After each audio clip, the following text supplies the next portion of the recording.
This is Chris Honeycutt, and you're listening to BBYK Podcast.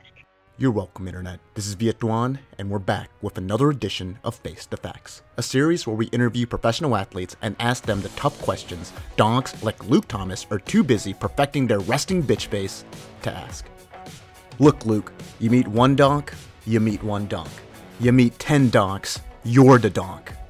Now, some of our listeners ask us, how do you remain the same confident, insightful podcaster talking to so many different types of people? Do you ever feel like you should conform and not ask such tough questions? And to them, we say, look, this is what it is, okay? I said, empty your mind. Be formless, shapeless, like lava. You see, you put lava into a cup, it becomes lava. You put it into a bottle, it becomes lava. You put into a teacup, and the teacup will melt and become lava. Now lava can flow, and it can crash. Be lava, my friends. This is Face the Facts, and we do ask the hard-hitting questions like, when you leave wine exposed to the air, the ethanol in it reacts with oxygen to form what? We know our tenaciousness might scare off some people, which is why we respect anyone that comes onto our show to chat with us. Which brings us to this episode's guest, and we have an exciting one for you guys today. We are joined by Bellator middleweight Chris Honeycutt, and we talk about his career, grinding for that title shot, and then he breaks down McGregor and Mayweather for us. He's a good dude. I had a great time. Enjoy. All right, we are joined by top-ranked Bellator middleweight Chris Honeycutt. Chris, thanks for coming on the show, my friend. Yeah, no problem. Looking forward to it. Let's get right into it. You haven't done MMA your entire life, but you started wrestling when you were 4? Yeah, about 4 or 5. My older brother, 5 years older than me, he was in wrestling. And, at a young age, you always look up to your brother and, want to pursue things he does. And I saw them play football, and I did that up until about high school. And then I just, I eliminated football and stuck with just wrestling, a year-round sport. But, I was year-round for my whole life, really, but there was a couple months there that football was elementary school. But, yeah, I got in at a young age. I didn't really know the rules for the first year or two. I just wanted to, go out there and beat people up. It's my mentality. All right, well, you had a lot of success in your wrestling career. When did you make that transition to MMA? Well, looking back on it now, I wish I made the transition sooner. I was always... I was naive a little bit. I never really wanted to do too much jiu-jitsu or too much training in MMA until I finished wrestling. I didn't want to kind of mess up my habits of wrestling by being on my back in jiu-jitsu. And so I didn't really make the transition until I'd say the summer before I moved out here. I went out to AKA, which is where Koscheck was at the time, and I spent a month. My father has a place up in Danville by San Francisco, so I would drive down and spend the day at AKA with Josh and the guys there to, put a good month in of training before, I would put all my eggs in one basket after college wrestling to see if MMA is really what I got. Because you don't really know you're an MMA fighter until you get hit in the head a few times and just see how you react. Let's say MMA was your plan A. What was plan B? Well, plan A was to continue wrestling and get an Olympic title and then go to MMA. But I didn't want to wait 3 years and wait, not so much waste, but only one person go to the Olympics and represent their country. So to be that one person, they have to wait 3 years to do it, or I could start training my MMA now to, make a more successful career and a longer career. I chose to just go right into MMA. So I'm actually picked plan B. I see. But this is, still your top choices. This is what you wanted to do. You wanted to be a professional fighter, because after the Olympics, there's not exactly an avenue for a wrestler. A lot of wrestlers, they then transition to MMA. Yeah. So you just got in there a little bit earlier. Yeah, definitely. If it was, if I was in a position like Aaron Pico and Ed Ruth were in, where they graduated and they only had the year in between graduating and then the Olympic trials, then obviously I would have pushed more towards going that route. But for me to wait 3 years just didn't seem reasonable, considering that this is a physical sport. You can only compete for so long, and even after Olympics or whatever, I would have went to MMA anyways. It would have just been, you invested your whole life into a sport. You might as well, try to carry it out as far as you can go. You mentioned Pico. Were you able to catch his debut at Bellator NYC? I was actually busy during the airing of it. I did follow it closely through the feed, and his fight was short enough that they showed it on several Facebook videos. I mean, it happens. It sucks. It happens at his debut, but that's the difference between boxing and MMA. I mean, usually the better man wins in boxing, but in MMA, you get one time with a 4-ounce glove, it can be over. Not that finished him, but it certainly pays him enough to get on that guillotine. I'm glad you kind of brought it up, this whole, that time is a limited resource. This is something I really want to get in with you. Obviously, your strength is as a wrestler, but you have improved your overall game. How much of it is it trying to improve your overall MMA game, and how much of it is focusing on your strengths and just making other people go into your house? Yeah, I mean, I would say I probably do the least amount of wrestling now, only because when I'm sparring, it comes natural. I mean, I have Deron Wynn and Ed Ruth in the room every day, so it's inevitable that I'm going to wrestle. I've did it my whole life, so I don't really need to drill or... I do drill, obviously. I do some to stay, relatively sharp on my abilities. But now that they're getting better with their hands, it makes the MMA wrestling. Because wrestling and MMA wrestling is a lot different. But I spend most of my time on my striking now and my conditioning for my shins and boxing and all that, because the fans want to see knockouts, and they want that. And at the end of the day, even though MMA is a sport that you get to the top, but you're also in you've got to perform. You're in the entertainment business, so you try to give the fans a little bit what they want. Oh, for sure. And fortunate, unfortunate, it's just the nature of the sport, right? You have the winning aspect, the skill aspect as a fighter, but there's also the promotional aspect and the entertainment aspect. And you're seeing a lot of fighters, quote unquote boring fighters, even though they win, that's not the most important thing when it comes to where they rank, and then the money fights that they potentially get.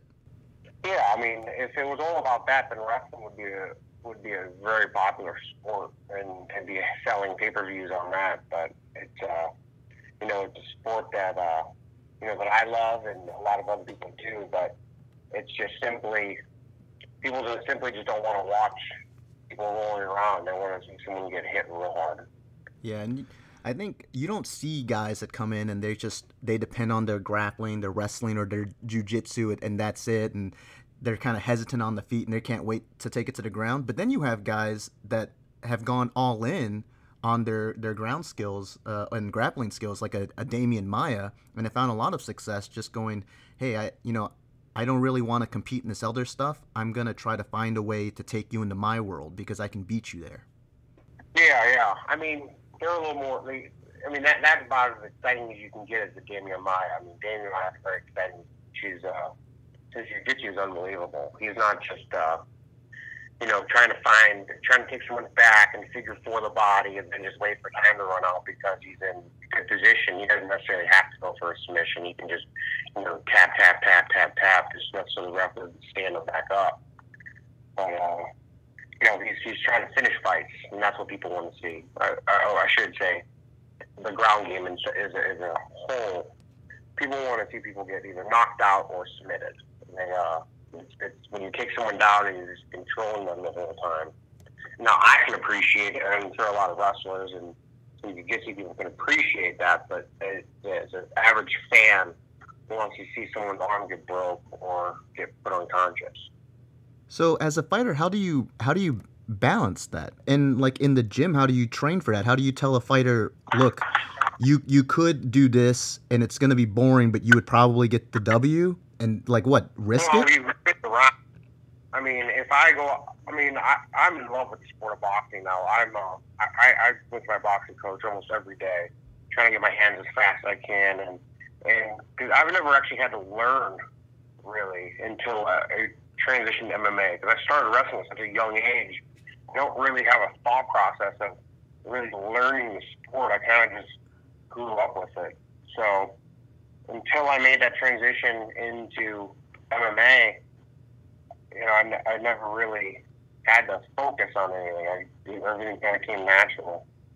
But back to your original question, it's one by round. So you can.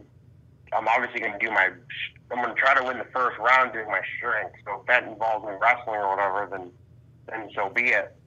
Then maybe in the late second or third round when my opponent gets a little tired and doesn't have that striking power for the one hit knockout, then I'll start working my my hands and trying to find my way into the highlight reel or get the knockout and get the fans what they want.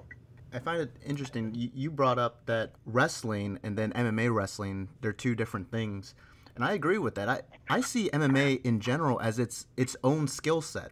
You brought up boxing. You can't box, you can't hit someone the way a boxer would in MMA because you have to worry about kicks and takedowns. It's its own skill set. And this is my question to you. Do you think that the casual fan that doesn't know as much about the sport, if they see Conor versus Floyd and they see Floyd just like destroy him in boxing, they're going to go, oh, so MMA guys are people that are just not as good at these other sports? Yeah, no, Floyd's going to beat Conor because Conor is an MMA fighter and he's fighting a boxing fight. I believe the only other move he's going to be allowed to do is a Superman punch. I just don't think that's enough of the skill set.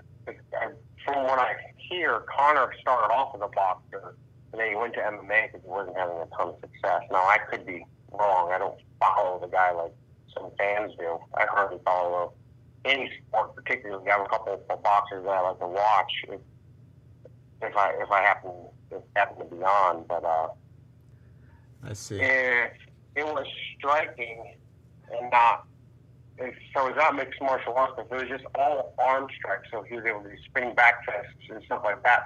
I feel like that he would have actually. I think he would actually have the edge against Floyd. Floyd's a boxer. He's the pinnacle of what boxing is, not what fighting is. So, I mean, that's my outlook on it. A boxer goes out there in a boxing stance, in an MMA fight, his leg will be crippled because you just can't have that wide of a base without getting kicked. Yeah, I think it would have been interesting if they did some kind of like, sometimes they do like a catch weight, some kind of like a hybrid rule set where all like hand strikes are allowed. No kicks or takedowns or anything like that. But yeah, or even like the elbows. You can't.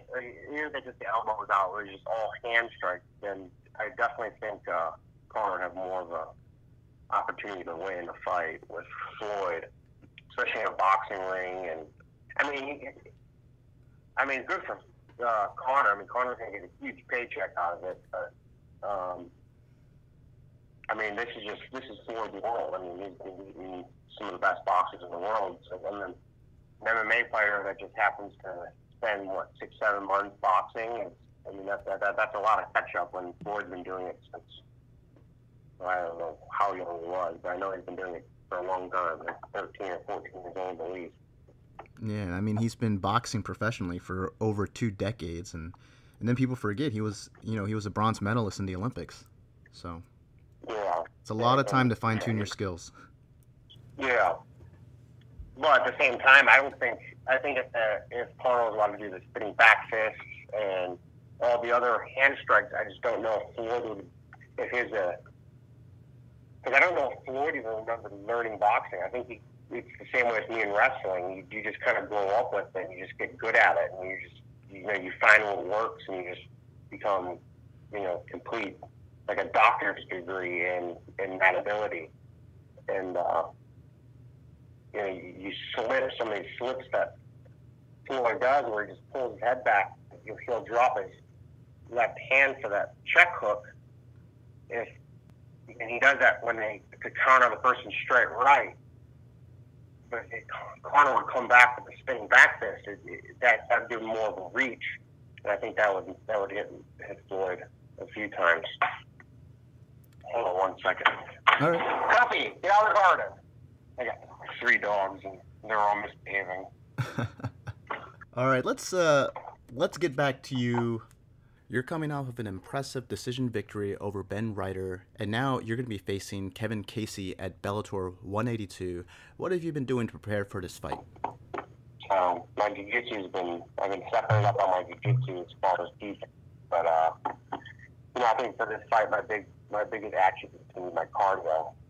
My fight got pushed, so I went to see my family because my family's in the Carolinas, so I went out there to spend a couple weeks with them and kind of got my cardio going. But now, Rafael Carvalho, is that the guy that?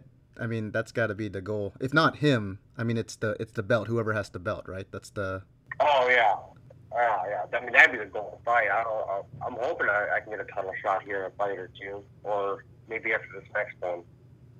I don't know. I know I was supposed to fight Tino Grove in March, but I hope a bunch of things happened, like real close to when I was about to take off to go there that prevented me from getting cleared. So that got pushed, but I got it all worked out now, so I'm ready to go. Well, that's awesome. We're really excited to see you back at it. We're going to move on real quick to the speed rounds. We're going to face the facts. I'm going to ask you a couple quick questions. First one, do you have a boat?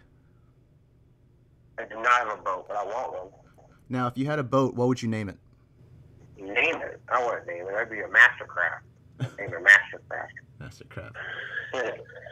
All right. What is something that you believed as a kid and then you were crushed to find out later on was not true? WWE wrestling. No. That it was fake? Yeah, it was fake. When I was a child, I liked it. But as soon as I found out it was fake, I hated it. Oh. Do you consider yourself a lucky person? Yeah. I mean, what luck I lack, I make. Okay. I like it. Who is your favorite current fighter? You're not allowed to say yourself. Current fighter. I would say Daniel Cormier. Daniel Cormier. Okay. I know DC. He's a great. I feel like he's probably the most genuine fighter as far as personality in and outside. I mean, I don't know a ton of. I pretty much started with APA, like Luke Rockhold and Cain Velasquez, and Cain's a real cool dude. He's a real humble man. But DC, he's a character in and outside, and in the ring and in practice. And he's a guy that you can't be around and not laugh. He's a good dude that just finds humor in a lot of things. Yeah, it was always kind of funny to me. You have a guy who seems like he says all the right things. He's like this, nice family man, humble, very positive. And then you have John Jones, who's like trash talking, kind of like lives this rock star life. And everyone was cheering for John Jones and booing DC. That was just like, this is crazy to me. Yeah, well, if you just look at the sport in general, it kind of became everything that, or as far as the people that make a success off all the trash talk and, like you said, rock star lifestyle. I mean, that's like everything that a parent tries to not teach their kids. They try to teach them to grow up and be humble and, be confident in themselves and this and that. And it just doesn't get the ratings that people want. I do like how DC's taken more of the more mature approach and aspect of it. But, I don't, by all means, you can't have two nice guys going at it and sell a lot of different views. Oh, that's true. I mean, that's how you have a guy like Conor, he was able to get that Floyd matchup. A lot of that is just like showmanship. He was able to sell it. Yeah, I mean, I don't have that quick-witted and personality to just continuously talk shit and, you know, boost myself up on a pedestal and you know, think that I'm, you know, the greatest thing in the world. And, you know, I just won the belt once and a couple of different weight classes. And I think the one defended twice, I believe.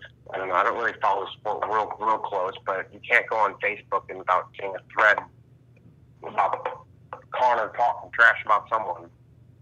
Yeah. All right. What is the best purchase you've ever made? Other than my house, I would say my truck, because I get the most enjoyment out of it. I got the F-150. When you're not training, what do you like to do? I just said best purchase. I'm sorry. Yeah. What was the question again? Oh, my second question was, whenever you're not in training, what do you like to do to have fun?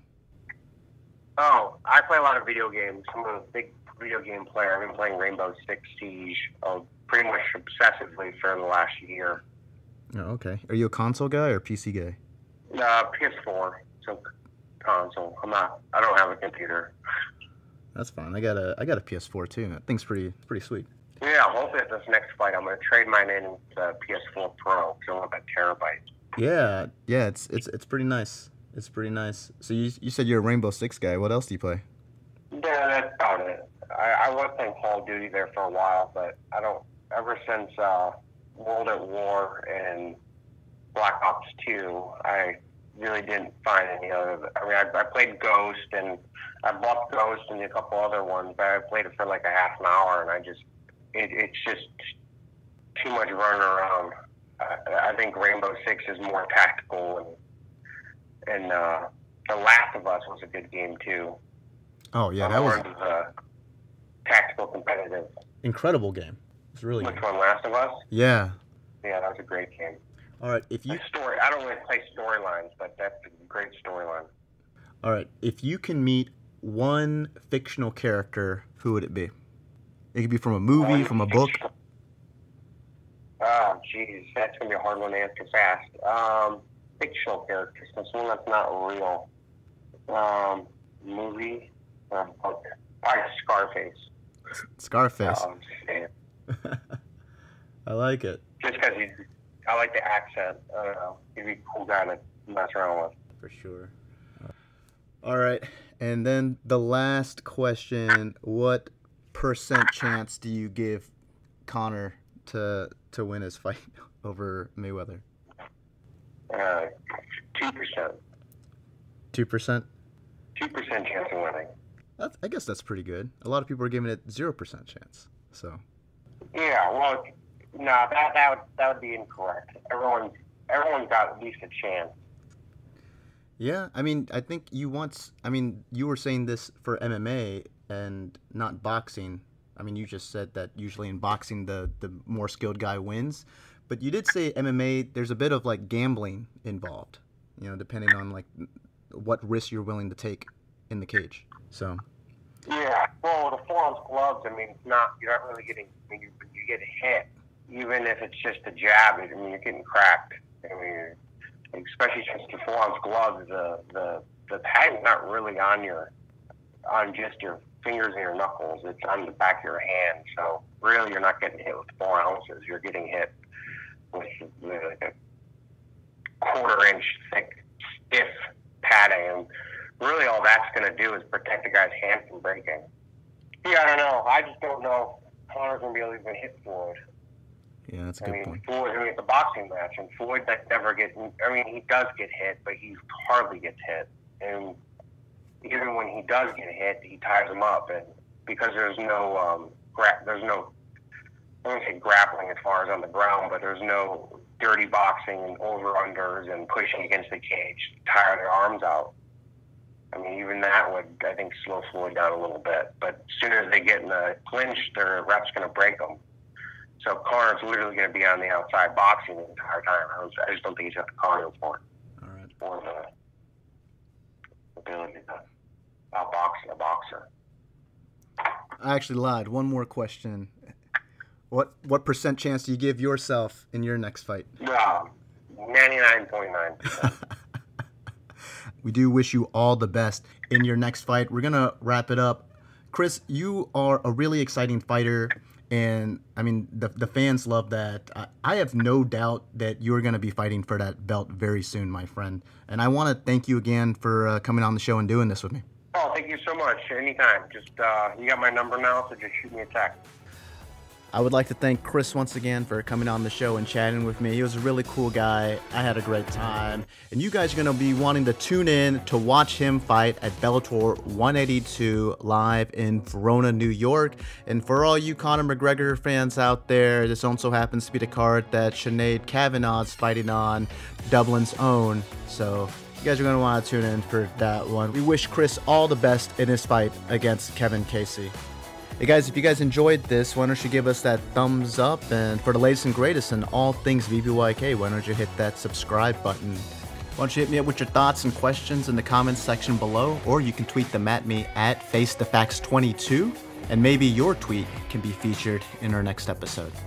Until next time, guys, remember to always face the facts.